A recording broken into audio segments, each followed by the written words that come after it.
Demonstrations broke out recently in the Algerian town of Laghouat, south of the capital, Algiers, as locals demanded the resignations of officials after a rehousing scheme was deemed corrupt. The aim of the scheme was to relocate dozens of families residing in slums into state-paid homes, but some families ended up living in worse conditions prior to relocation. They became homeless because they weren't qualified for the scheme. Previous homes were bulldozed the instant rehousing came into effect. Beli Ahmed and his family were amongst the unfortunate ones. He said that authorities asked him for a bribe in exchange for being put on top of the waiting list, a clear indication of corruption.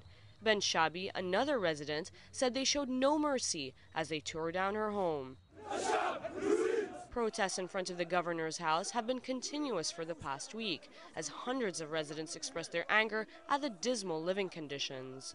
Thousands of families in Algeria have already been relocated under the scheme, which is part of a state program to provide 1 million new housing units by 2014.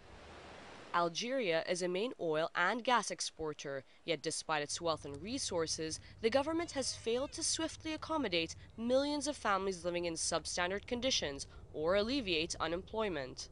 A parliamentary election is scheduled for May, which could instigate an outburst of frustration from residents as to how the country is addressing such issues. Noura Faraj, Al Arabiya.